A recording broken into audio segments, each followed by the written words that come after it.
نحمدہ ونصلی ونسلم علی رسولہ الکریم اما بعد اعوذ باللہ السمیع العلیم من الشیطان الرجیم بسم اللہ الرحمن الرحیم فلما نسوا ما ذکروا به فتحنا علیہم ابواب کل شیء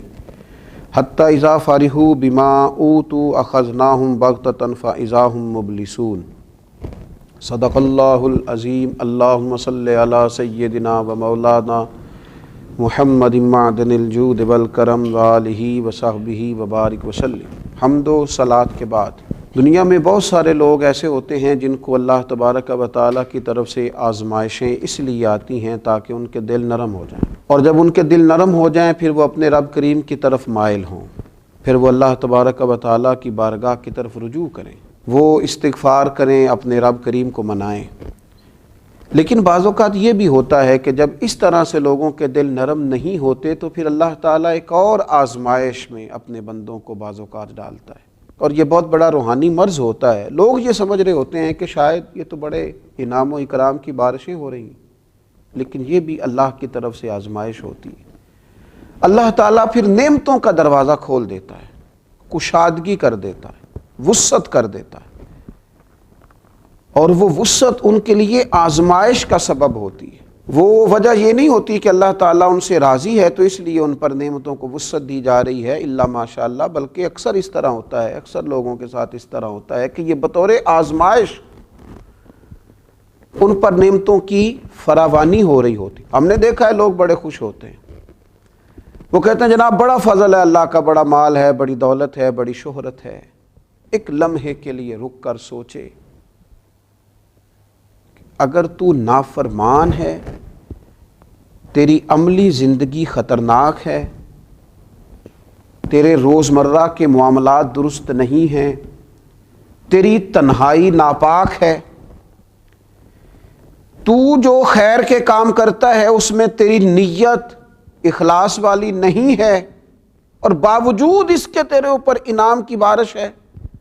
تو پھر یہ اللہ کی طرف سے بہت بڑی آزمائش ہے۔ پھر سوچنے کا مقام ہے کہ تو نافرمان ہے اور باوجود اس کے تیرے اوپر اس قدر وسعت کر دی گئی ہے۔ دیکھیے قرآن مجید سورہ انعام کے اندر اس انداز کو بیان کرتا ہے۔ اللہ کریم نے فرمایا فَلَمَّا نَسُوا مَا ذُكِّرُوا بِهِ فَتَحْنَا عَلَيْهِمْ أَبْوَابَ كُلِّ شَيْءٍ، جب وہ اس نصیحت کو بھول گئے جو ان پر کی گئی تھی تو پھر ہم نے ان پر ہر چیز کے دروازے کھول دیے انعام و اکرام کے دروازے ان لوگوں پر۔ حتی اذا فرحوا بما اوتوا اخذناہم بغتۃ فاذا هم مبلسون، اور جب وہ ان چیزوں پر خوش ہونے لگے جو انہیں دی گئی تھی تو پھر اچانک ہم نے انہیں پکڑ لیا اور وہ نا امید ہو کر رہ گئے۔ یہ تو اللہ کی طرف سے آزمائش تھی کہ جب تم اسے بھول گئے تو پھر اس نے ہر چیز کا دروازہ تمہارے اوپر کھول دیا۔ تم نے اپنی اس روحانی مرض کو دیکھا ہی نہیں کہ تمہاری نافرمانیوں کے باوجود جب تم پر انعام و اکرام ہے، مال و دولت ہے، شہرت ہے، نام ہے، تو پھر تمہیں چاہیے تھا نا کہ تم اپنے رب کی بارگاہ میں کثرت استغفار کرتے۔ وہ ایک شاعر نے تڑپ کے کہا تھا، اس نے کہا تھا میری اجرت میری محنت سے زیادہ کیوں ہے، میرے محسن مجھے تیرے احسان سے ڈر لگتا ہے۔ اتنی تو محنت نہیں ہے جتنی اجرت ہے۔ اس روحانی مسئلے کو سمجھا جائے، یہ گہری بات ہے، اس پر غور کیا جائے، کہیں ایسا نہ ہو کہ وہ مقام آ جائے جہاں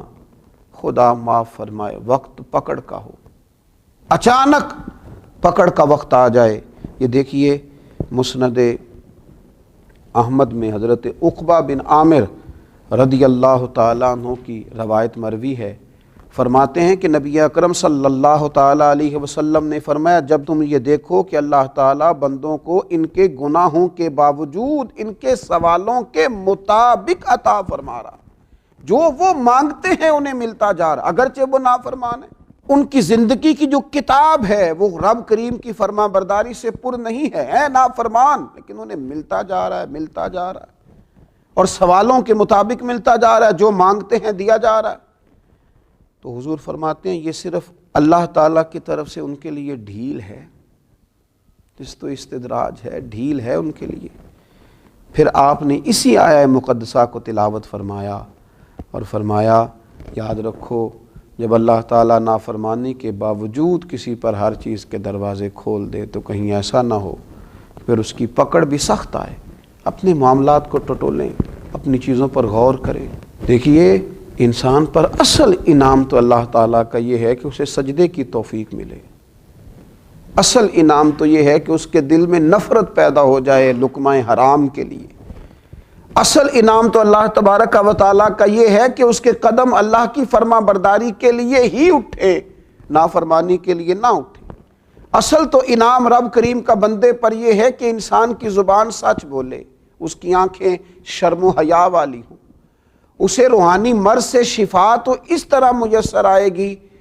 کہ اس کا دل حق کو قبول کرنے والا ہو، اس کے ذہن اور دماغ پر کسی قسم کے کسی تکبر عجب کا پردہ نہ پڑا ہوا ہو۔ اصل تو اللہ کا انعام یہ ہے، اصل تو اللہ کا انعام یہ ہے، اصل تو اللہ کا انعام یہ ہے کہ دل دروازہ رسول کا گدا ہو، رسول رحمت صلی اللہ علیہ وسلم کی محبتوں، حضور علیہ السلام کی غلامیوں کا شیدا ہو، نبی پاک علیہ السلام کی طرف اس کا قلبی میلان بڑھتا ہو، زبان پر درود و سلام جاری ہوتا ہو، سنت اور شریعت کے ساتھ ظاہر اور باطن آراستہ ہو، نبی پاک علیہ السلام کی محبت کی دولت اسے نصیب ہو۔ مجھے بتائیے کتنا مال تھا سیدنا بلال حبشی کے پاس، کتنی دولت تھی حضرت سلمان فارسی کے پاس، کیا اثاثہ جات تھے حضرت مقداد کے، لیکن یہ دنیا کے امیر ترین لوگ تھے، یہ کائنات کے سخی اور غنی تھے، یہ قابل رشک لوگ تھے، ان کی زیارت کے لیے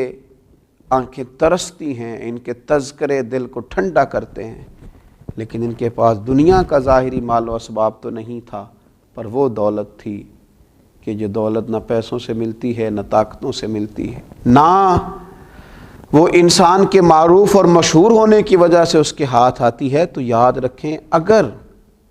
یہ پتہ صرف بندے کو خود ہوگا، یہ ایسی روحانی بیماری ہے جس کی صرف متعلقہ شخص کو خبر ہوگی، جس کے ساتھ یہ بیماری لگی ہوگی صرف وہی جانتا ہوگا، من نانم کے من دانب، کہ اگر اللہ کی نافرمانی کے باوجود اللہ کے انعامات کی کثرت ہے